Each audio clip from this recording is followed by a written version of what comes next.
Shalom to you. May the peace that can only come from God, may that special kind of peace be yours today.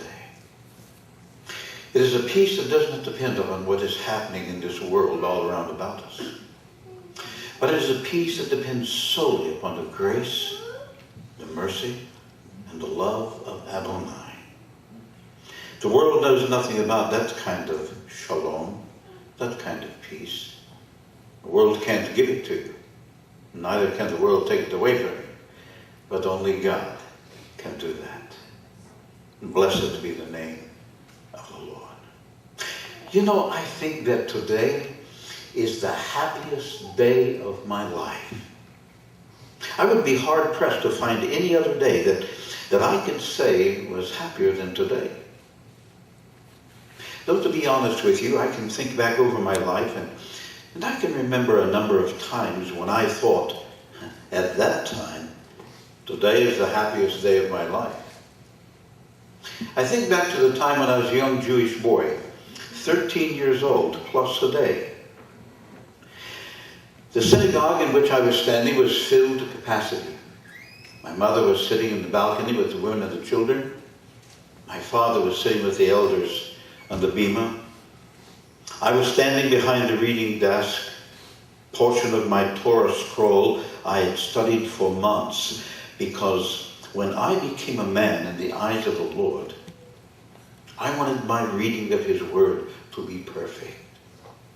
When I stood that day to take upon my shoulders the yoke of Adonai, the yoke of the commandments, I thought, today is the happiest day of my life. But that day came and that day went. And the years passed. I fell in love with the most beautiful girl I think that the Lord had ever fashioned. As I was standing beside that vision of loveliness that I was about to take unto myself as my wife, as our parents were circling round about us, repeating the 7 blessings of marriage, I thought to myself, today is the happiest day of my life. But that day came and went as well. It was a little over a year then that passed. My great home was filled to capacity with friends and relatives and neighbors, even some strangers who had come to our home to help my wife and I celebrate the birth of our firstborn. The village midwife had been called, and she was in the birthing room with my wife. I was pacing back and forth, praying to God that my wife would be fine in delivering the child and that the child would be strong and healthy. As I was in the midst of my prayers, I heard the cry of my firstborn. I stopped. I cast about in my mind the things that was to be done for the child now. Its cord was being cut and tied. It was being washed in the water, rubbed with the salt. The salt that had mingled with the water had begun to dry now. It was dusted from its body. Its body was being sprinkled with the powdered myrtle leaves and rubbed with smooth olive oil. I can imagine the quick, deft hands of the midwife binding the child tightly in its swaddling bands. As I was thinking these thoughts, the door opened and the midwife came out, bearing in her arms our firstborn. As she approached me, she smiled at me and she says, "Give God the blessing. He has given you and your wife a fine, healthy son. Oh, and your wife is doing well. Your son, oh, so beautiful." She placed him into my arms and I thanked her. Then I lifted my son heavenward. I thanked Adonai for the gift of life he had given to my wife and I. And then I bent close down and began to whisper into his ear our great Shema Israel prayer. "Hear, O Israel, the Lord our God, the Lord, he is one. You shall love the Lord your God with all your heart, all your soul, and all your strength. And with these and many other words I began to teach my newborn son. You see, we Jews do not wait until a child has attained a certain age before we begin to teach them the ways of Adonai. But on the day they draw their first breath, that is when we whisper into their ear, they are to hear and to do the will of God and his words and his commandments.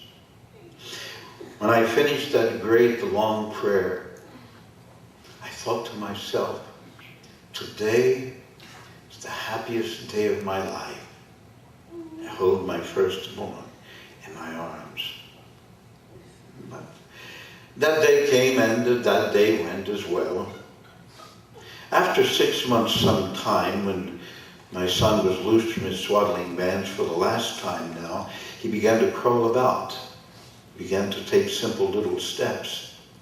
He was uttering simple little words, and I think almost every day I was saying to myself, today is the happiest day of my life. Look, my son, he's walking. Look, today is the happiest day. He's saying his words.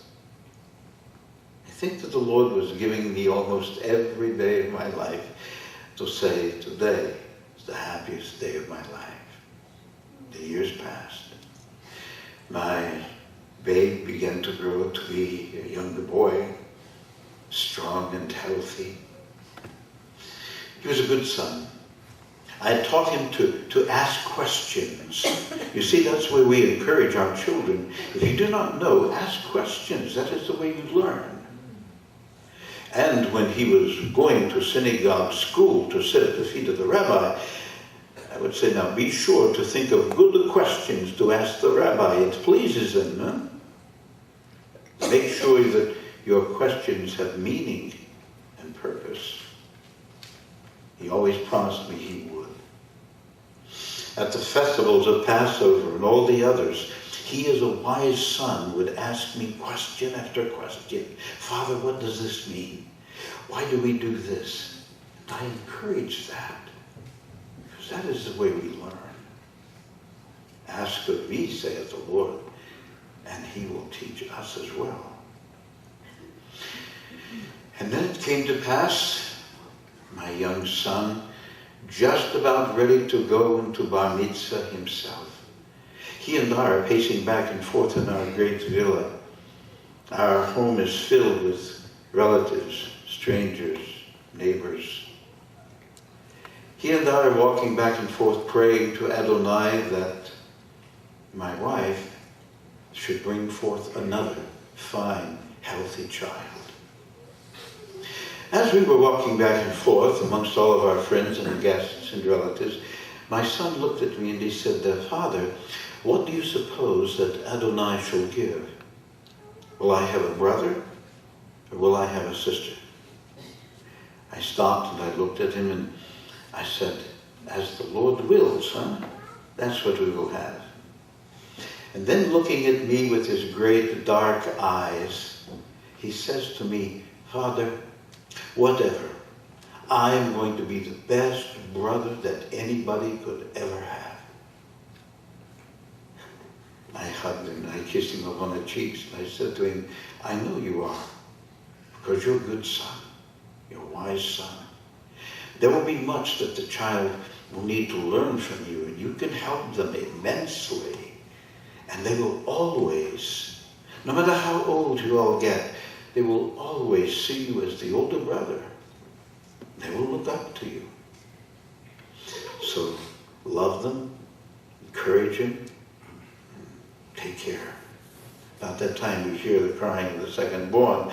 After all things have been done for that child, according to the customs of our people, the door to the birthing room opens and the midwife comes out, bearing the second child in her arms, wrapped in his swaddling bands.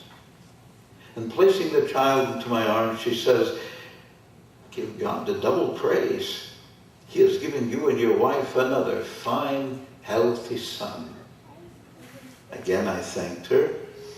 Again, I lifted the child heavenward to thank Adonai.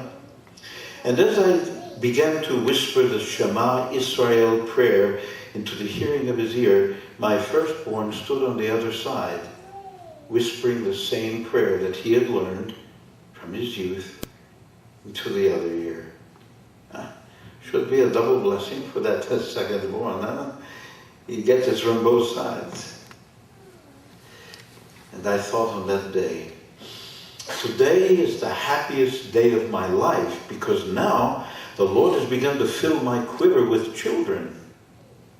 And does not the scripture say, blessed is that man whose quiver is filled with children? That day came, and that day went.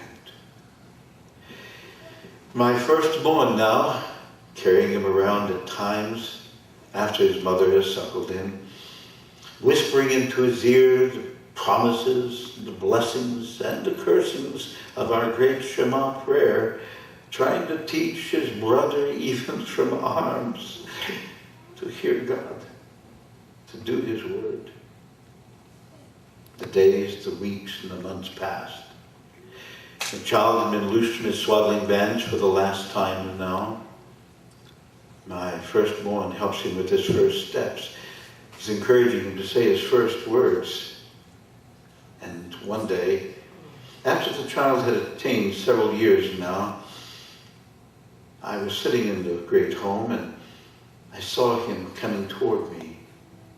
He climbed up into my lap, kissed me on the cheeks, and said to me, "Abba, I love you." I looked over at the doorway and there stood my firstborn. I could barely see him. He looks back, but I knew what he had told his younger brother to do, because that's exactly what he had done to me when he was just a young child. Oh, how it pleased me. And I thought, today, to hear your youngest child whisper into your ear, "Father, I love you." How could any man be happier than I? How could any man be more blessed than I? And the children began to grow. Stronger young boys they began to be. I had sent them out into the fields to work with the servants, and I had said to them, "Now, when you go out into the fields, work your very best. Listen to the servants. They will be masters over you now, and when they say to you, 'Come,' you are to come. If they are to say to you, 'Go,' you are to go. If they say to you, 'Do this,' or to do that, you are to do it. No questions. No questions. Just do it. And the work will be easy." In those first years, when we would have our evening meal sitting in the small room, the boys were tripping all over themselves with their words, trying to tell me, "What happened in the fields, Father? Oh, you should have been there. You should have saw when some of the servants drove away the wolves that were trying to attack the sheep that we were grazing out there in the far places." Each one telling a story, each one embellishing it, I'm sure, a little more than it had actually happened in the fields. But they were good boys. I tried to tell my youngest now, when you go to synagogue, ask many questions. Be a good son. And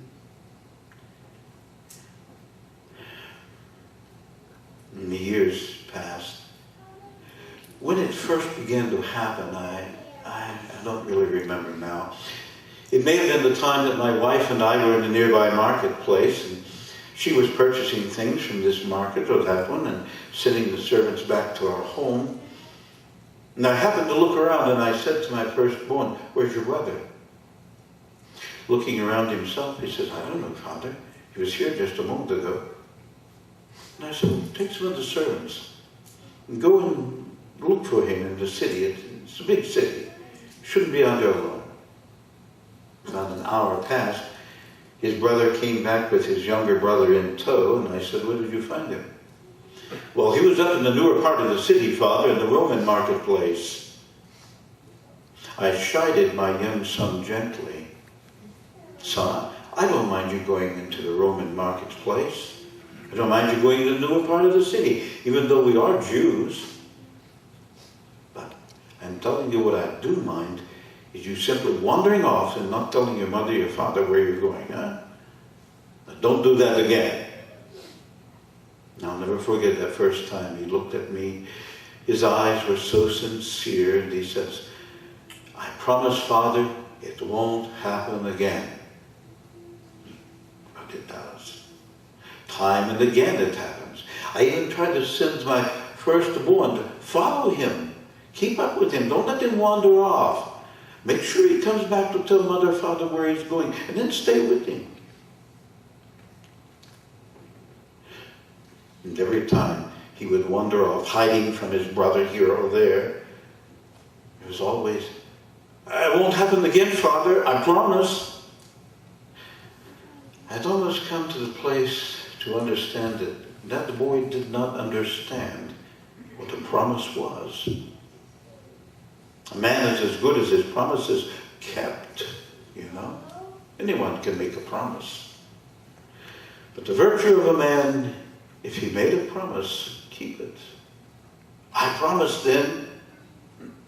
Now I try to send servants to follow him. He's made a game of it, hiding and slipping away in small little streets here and there, just to slip away from him. And then he would come running up to the great gate of the city, just before it was closed against the darkness of night. "Oh, I'm sorry, Father, I forget the time." I know. It won't happen again, huh? "Oh, yeah, it won't happen again." It does. It came to a time when my wife and I would leave servants there at the city gates. And when they were closed and they would have to exit through the needle's eye, he would come wandering back home with the servants next morning sitting at the table. "Father, I'm sorry I was so late." "I know," I said. "It won't happen again, huh?" And he would smile, because I knew it would. That might have been the beginning. Or it might have been the time that we were sitting at evening meal, and my firstborns, always sitting at my right hand, as our firstborns do in our country, my youngest at my left. He touched me on the shoulder when we were about halfway through the meal. When I looked at him, he whispered softly into my ear, "Father, I need to speak to you alone." "All right," I said. When we'd washed our hands for the last time in our meal and had the last blessing, when my second-born got up with his mother to go about evening chores before retiring, I walked in my gardens with my firstborn. I had servants light torches along the way.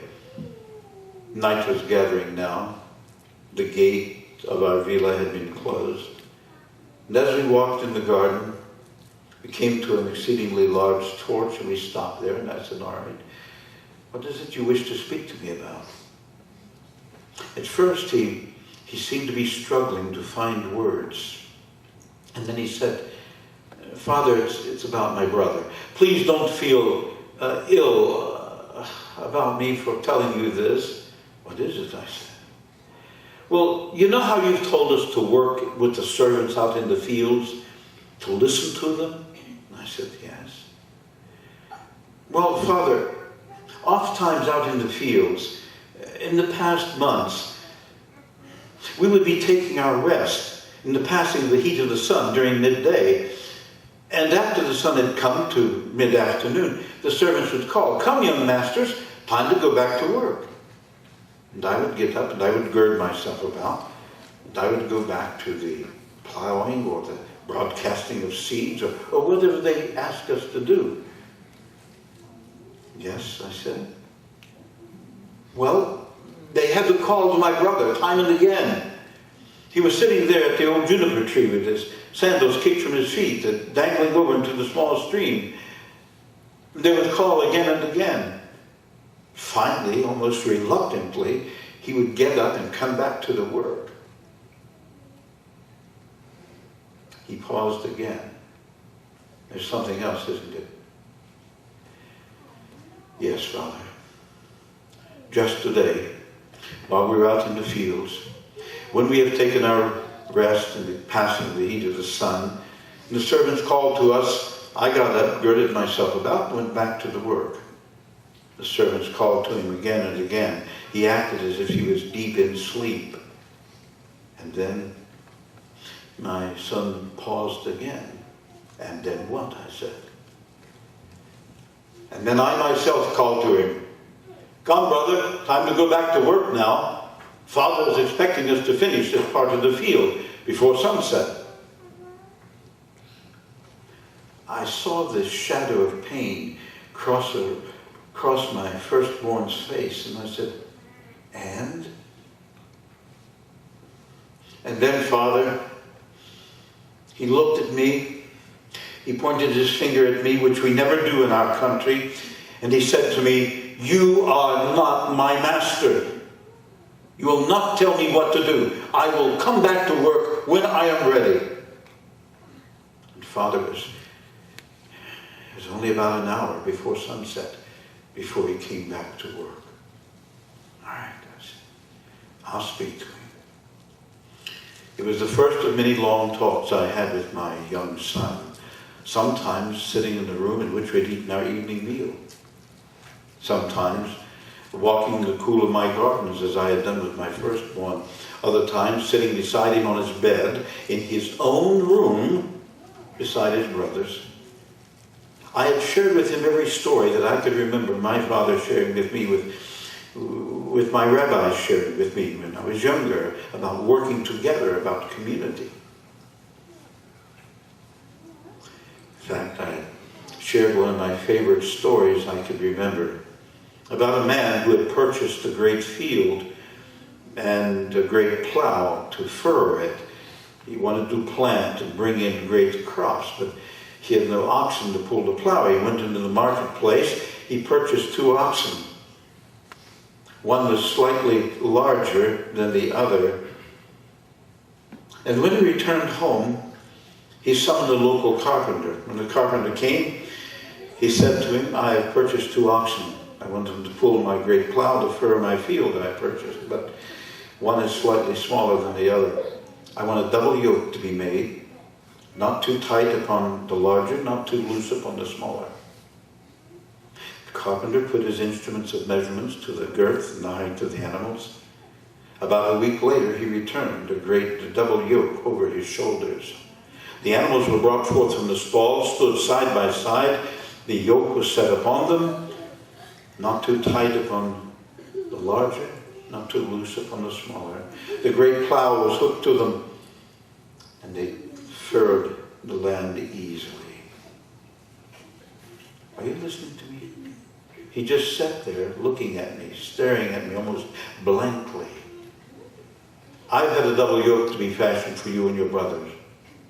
I do not ask you to work any harder in the field than I ask your brother. Work together with him.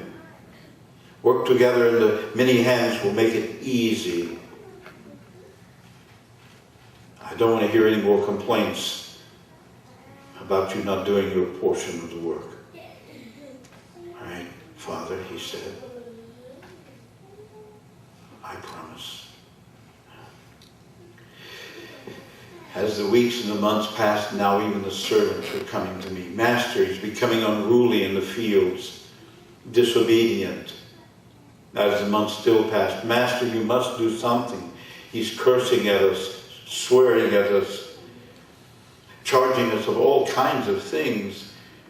And it came to pass, Master, out in the fields, he's beginning to strike the servants with his fists. I had done everything possible to try to draw him back, but he seemed to be drifting away from us. Even now, in the evening meals, when he had been so eager to tell stories about what had happened in the fields, he ate in silence. He hardly joined in the songs or the prayers. His mind seemed to be elsewhere. He was drifting away from us, and I didn't know how to draw him back. And then, one evening, just before the meal was over, he leaned over, touched me on the shoulder. Father, can I speak to you? And my brother and mother is gone. All right, I said. When we had had the last prayer, they got up to go.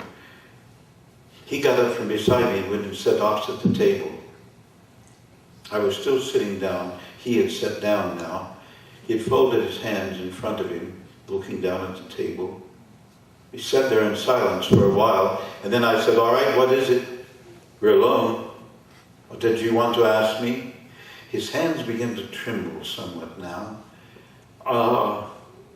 His words hesitant. "Father, I've become unhappy here at the home." "Why? You want to tell me that?" Everyone in this household has known that for quite some time. The servants have known it. Your mother has known it. I have known it. Your brother has known it. Surely you had something else to tell me. Is there anything that we could do to make you happy? I or your mother, your brother, anybody? What else did you want to tell me? His hands were now trembling almost uncontrollably. And then, looking up, as if to say his words quickly would not cause him to hurt as much, he said, "Father, I know that my brother, being firstborn, he shall get the greater part of the inheritance. But could I have my part of the inheritance now?" He looked back down to the table, his hands trembling so heavily. I stood to my feet. I glowered down at him. "What?" I said. "How dare you to ask that of your father, before I have had a chance to sleep with my fathers and my father's fathers in the shadowy place of Sheol, and before you and your brother have had a chance to sit in the days of Shiva, mourning for the loss of your father? How dare you to ask me that?" I know that to you that may seem a hard response to his question. And maybe the story will take on a different tone in years to come, but you see, in our country, it would have been no different had my younger son stood to his feet, spat in my face, reached in the folds of his garment, drew forth a short-bladed knife, and reaching across the table, rammed it into my heart. That is how deeply he cut me to the quick of my soul. That is how he took my name, threw it down into the mud, and trampled upon it with his words, as if he had stepped upon me with his feet. I could have had him beaten to within a breath of his life. I could have had him exiled from my property, never to set foot on my property again. And they say that there would be some that would even forgive me if I would have him killed for what he had said to me. But that would never come to my mind. But what else should I do? His hands were trembling. I saw, as I looked down at this arrogant, rebellious, proud, vain son, I saw tears trickling down his cheek. And all of a sudden I saw not that kind of child, but a little boy, afraid, frightened, willing to call back his words if he could, but he couldn't. He'd already said them. They were like birds of prey that had taken flight and fallen upon my soul with talons and ripped it to shreds. I stood there looking down at him, casting about in my mind what I should have done to him. And then I heard a voice. Not the voice as a man as I am now speaking to you, but a voice in my heart, in my mind. To keep him. Let him go. I've never heard a voice speak with such authority and such gentleness. I began to shake my head. No. Our rabbis oftentimes speak to us in riddles, in parables, in things difficult to understand. One must apply the mind to think, what is the meaning of this? But this I can't understand. How is it possible for me to keep something and let it go at the same time? And then the voice spake again. To keep him, let him go. I shook my head again. He happened to glance up at the time. He saw me shaking my head. No, it was not to his question, but to the voice. He looked back down to the table, and then the voice spake the third time. To keep him. Let him go. All of a sudden I felt the shalom of Adonai pouring down, as a shepherd would uncork the horn of oil to anoint the head of the sheep. It flowed from the crown of my head to the sole of my feet. I've never felt such a peace in all my life. I can't explain it. It's beyond all logic. But I knew I must do that. All right, I said. It stunned him at first. He looked up, wiping tears from his eyes. What? All right, I said. But I don't have that much gold and silver simply lying here around the home. Your part of the inheritance is a great fortune. I can't have it for you a day, not a week, even maybe a month. But I'll do it. And I'll let you know when it has been done. He hardly knew what to say. Finally rising, trembling, "Thank you, Father." And then he went about his evening chores. When he had gone, the servants came in to clear the tables now, and I said, "When you're finished, send in my chief steward. I need to speak to him." Presently, my chief steward stood beside me, a man in whom I had entrusted all my wealth, a man whom I trusted completely. "I want you to make a tally of everything that I own. Begin here at the home. Every room, every piece of furniture, every change of clothing, everything. Everything in every room. I want you to make a tally of it. I want you then to make a tally of all my fields, all my portions of land, all my houses, from the smallest to the largest. I want you to make a tally of all my flocks and herds. I want you to make a tally of from the youngest to the oldest. I want you to make a tally of all my barns. I want you to make a tally of my servants from the youngest to the oldest. I want you to make a tally of everything that I possess. I want you to put a fair market value to it all. And then I want you to bring me my younger son's portion of his inheritance in gold and silver." He looked at me for a moment. Having never questioned me before, he started to say, "But Master, I might have to sell." I know. "Sell what part of the land, of the houses, of the herds, of the flocks. Sell what you need of the barns. Just bring me his portion in gold and silver." "Very well," he said. Those days were hard for me. Every evening I was hoping my young son would bend over to me and say to me, "Father, you know what I ask? Don't worry about it." But he never did. A little over a month had passed. I was coming into the home. I saw my chief steward coming toward me. Great leather bags hung over his shoulders. My heart sank. He came to me. He handed me the leather bags, withdrew a great scroll from his sash. "Tally of everything that you own. Fair market value. I don't need to see it. I trust you." He returned the scroll to his sash. I thanked him. He went his way. I went into this small room in our home. I sat at the table. Servants were beginning to set the places now. I put the great bags beneath my feet, covered them with my robes. Presently my sons came in and my wife, and they sat down. I stood now and I had the blessing to begin our meal. We washed our hands and we began. About a third of the way through, my young son touched me on the shoulder. I looked over at him. Though he didn't say a word, I knew what he was asking. "Has it been done?" I nodded.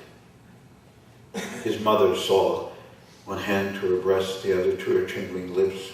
She knew, and it was breaking her heart. When the meal was over, and my firstborn got up to go, and my wife, and we were alone again, my young son got up from beside me and went and sat opposite the table. Son, I said, have you changed your mind? It's been a month now. No. He shook his head. In your morning and your noon and your evening prayers, have you asked the Lord, is this what a wise son should do? He just sat there looking at me. And I began to doubt even that he had ever had his morning or noon or evening prayers, and surely he did not want to ask the Lord. I think I know what the Lord would have said.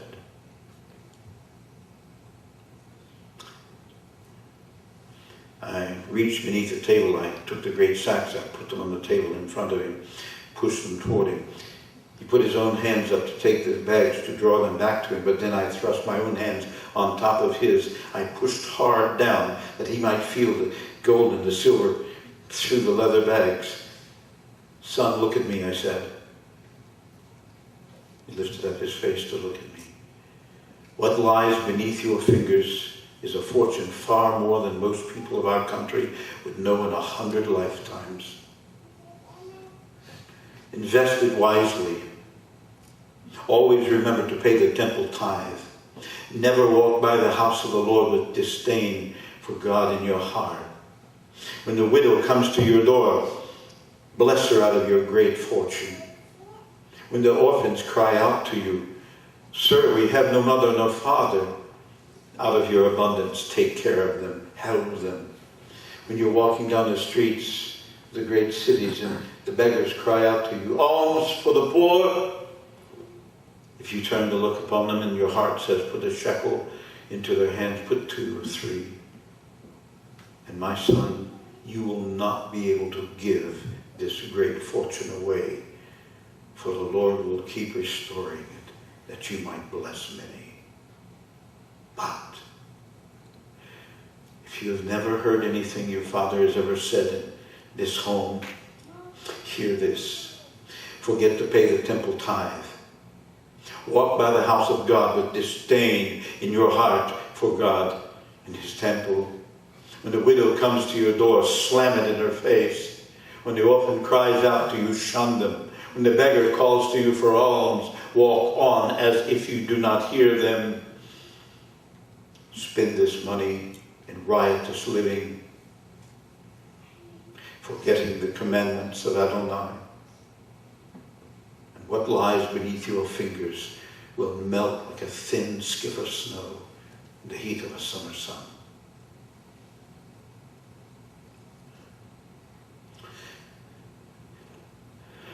And one other thing. I don't know what you plan to do with this. I don't know where you plan to go. I will pray that you do wisely with it. But wherever you go, whatever you do with it, if you ever need to come home, remember that this is home. He just sat there looking at me. When will you be going? I don't know, Father. Maybe a few days. It was a few days. It was the way he touched me on the shoulder, the way he kissed his mother on the cheek. I knew he'd be leaving in the morning. I did not sleep that night.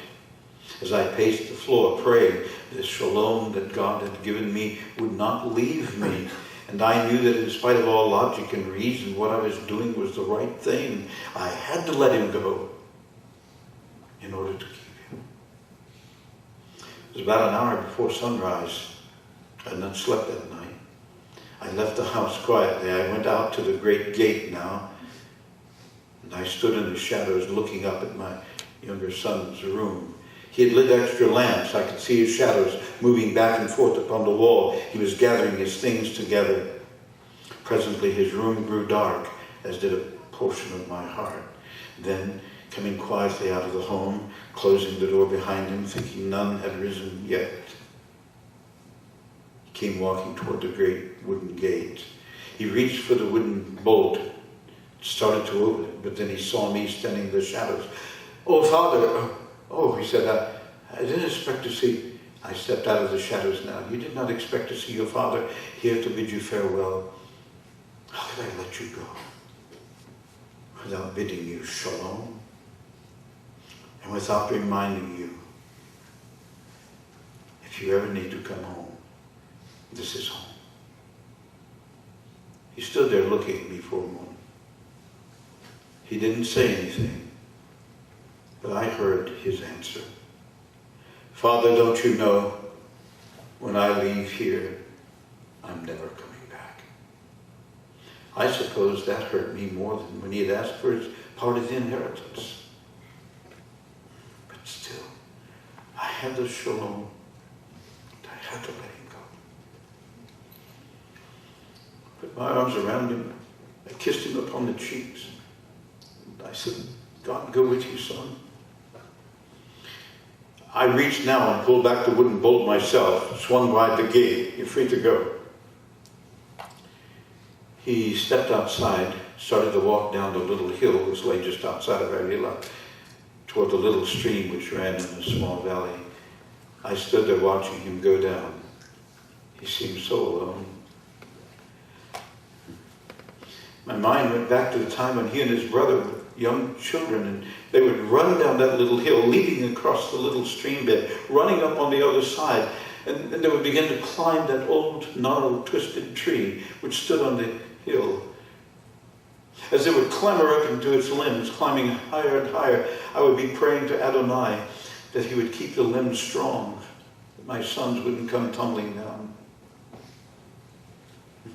And all the while they would be waving to me from the tree, "Shalom, Father!" And I would be waving back to them, "Shalom, my sons." And now, all alone. He steps easily across the little stream bed, walks up on the other side. He gets to the crest of the hill. He stops with his back to me. And then he reaches up, touches the old tree. He looks up into its branches, and I think, Lord, if he changes his mind right now and comes back, I'll receive him as if he'd been gone for a year. But he doesn't. He adjusts the weights of his shoulders, and he just goes on. When I could see him no more, I had my servants, who were now getting up, bring one of my marble benches and set it just outside the gate here. And they did so. And now, every afternoon for a long time, I sat there upon that marble bench watching the hill, waiting. The days, the weeks, the months, the years passed. I sat there every early afternoon until late in the evening, just before the evening meal.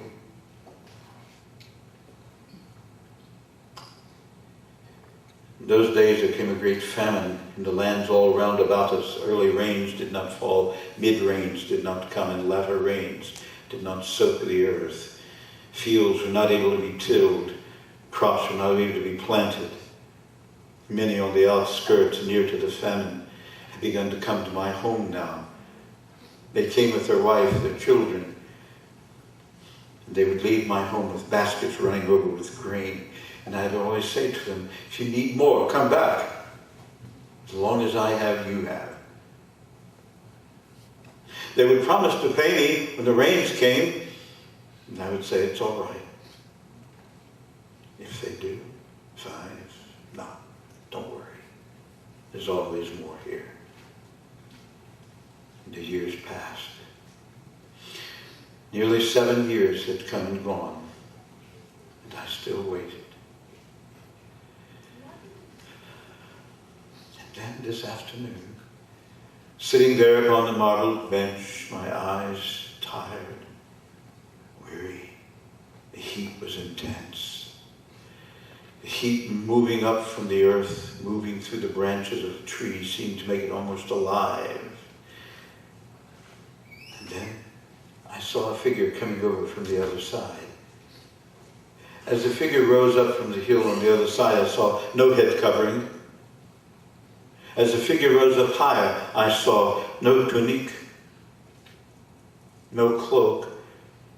The little bit of tunic that he had was nothing but rags. Beard long, disheveled, unkempt. Hair long, disheveled, filthy, and matted. Arms and legs almost withered away to small twigs and branches of a tree. I've never seen a more pitiful sight of a man in all my life. And I thought, not to worry, that man will leave. I'll send servants with him with baskets of grain and food for his wife and children if he has them. I'll put clothes upon his back. And then he did something that none others had ever done. He stopped at the old tree. He reached up and touched it gently, not as if to lean upon it to catch his breath or as if he was tired, but he looked up in the branches and I thought, oh God, it's my son.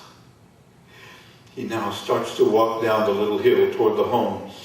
He walked like an old man with many winters that had passed over him. He walked bent over as if he carried the weight of the world upon his shoulders. But it made no difference. That was my son. I rose to my feet. I shouted out his name. But it was like I had shot an arrow from a bow that landed in front of him. He stopped. He threw up his hands. He was saying something. I couldn't make out all his words. And then he turned and started to go back. No, I said, no, don't leave, please. Wait, I'm coming to you. I stooped down. I lifted up the hem of my garment. I tucked it beneath my sash. And though it is beneath the dignity of an old man to run in my country, I ran down that little hill, shouting his name with every step, shouting, and tears of joy flowing down my cheeks. And I leaped across that little stream that almost dry by the fan and began to run up on the other side. As I was drawing near, I could hear his words clear now. No, please, please, stop calling me your son. I'm not worthy to be called your son. Please, I've wasted everything.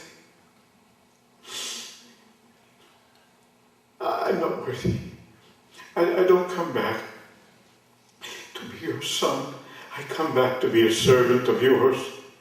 I'll serve you night and day. I'll wear a servant's clothing. I'll live in the servant's quarters. I'll eat only a portion of the servant's food. Please, don't turn me away. I'm so hungry.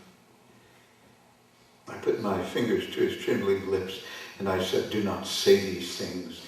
You are my son. And it was as if you were lost and now you're found. No, it was as if you were dead and now you're alive. I'm telling you, I caused no small stir upon the hillside. Some of my servants come running out of the villa. Master, you all right? What's happening up there? Do you need help? And I said, what's happening? Do I need help? Why, today is the happiest day of my life. My son who was lost, he's been found. No, the one who's dead, and I set in Sheba for him. He's alive. You prepare a mikvah that he might bathe himself, get a razor for his hair and his beard, and get a gold chain for his neck, clothing, a ring for his finger, sandal. Oh, you get everything. You know what to get. You servants, kill the fatted calf. Prepare my great banqueting hall. And then invite my friends, my relatives, my neighbors, strangers. I don't care. Invite everybody to come. This my son was lost and is found. This my son was dead and he is alive. So evening has come. From every beam lamps are hung. In my great banqueting hall, every table is filled with the finest of my foods, and the smell of the fatted calf is strong in our nostrils. He sits here at my left hand, his plate turned up, filled, running over to the edges with food, his cup turned upright now, filled to the brim.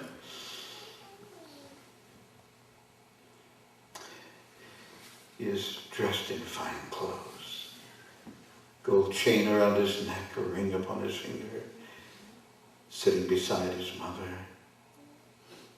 There's only one yet who's come. It's his brother. He had been working out in the far fields, trying to eke out of the land, continued living. I told my servants to tell me when he was come in, for I know he will rejoice and celebrate as much as he and his mother and I have done. But what is it? Well, go and tell him to come in.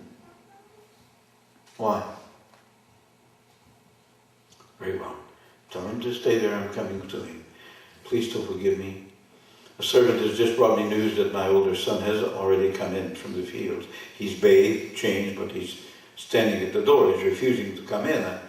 I know he simply does not understand. I must go and speak to him. But before I do, consider this. If an earthly father can so lovingly and longingly wait for one who's gone astray to come home, how much more the Heavenly Father? I can imagine that King of Kings and Lord of Lords saying to the tall bright cherubim that stand at his left and his right hand, my bench of gold, carried outside the bulwarks of my eternal kingdom and set it there. Master of the universe, King, your bench of gold outside? Why? There is a famine, and there are many who need to come home.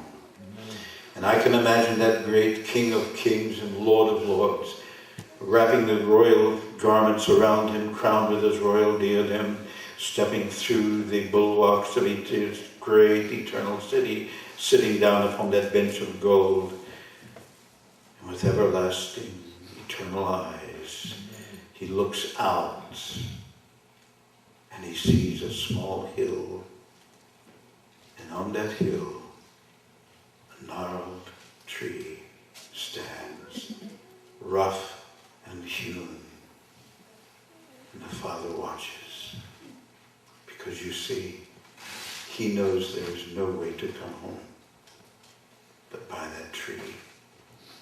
Oh, my dear friends, I do not know your situation, but God does. I do not know the land through which you might be plodding. Desolation.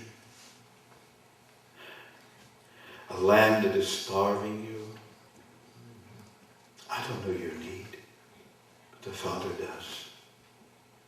And if he is sitting there watching for one of you, why not make today a day when he can say, today is the happiest day of my life.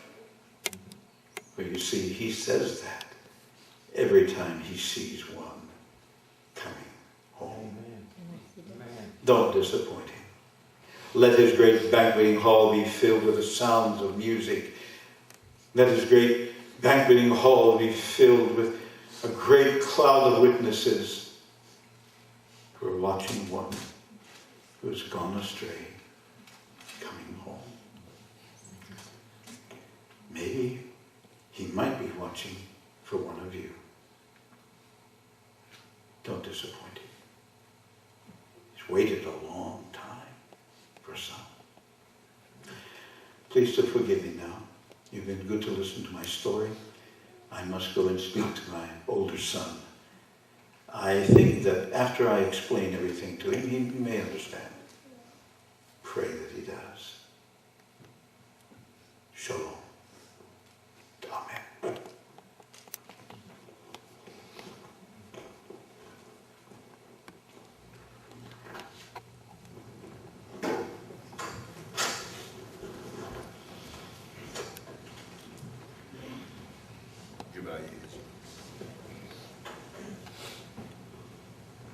Father, we've heard this great story of a father's love today, illustrated by this servant that you have sent our way this morning. Thank you for that, Father. It's touched our hearts as we have read the story of the prodigal son so many years, but each time, Lord, it has a different meaning, and especially this morning when our brother has expressed the heart of God to those that are wayward and those that are outside the family setting of God. I pray, Lord, this morning, if there be someone here that has never made connection with God through the cross of Jesus Christ, they may realize how much God loves them. Makes no difference where they've been, how prodigal they may have been. It hasn't disturbed God's love. Lord, I pray they'll remember the story of that old tree, Lord, that symbolized, Lord, to us how that the Father remembered that Son. It was so special to him. I pray this morning that we will remember, Lord, that 2,000 years ago on a cross, on a tree, Lord, your Son hung yonder, in order that we might be able to come home. Father, if there be one under the sound of my voice this morning that's never made that trip, I pray the Holy Spirit will help them this morning to make that decision for Christ. For Christ. He's already made the decision for them. And realize how much the love of the Father is for them this morning. Every head bowed, I wonder here this morning.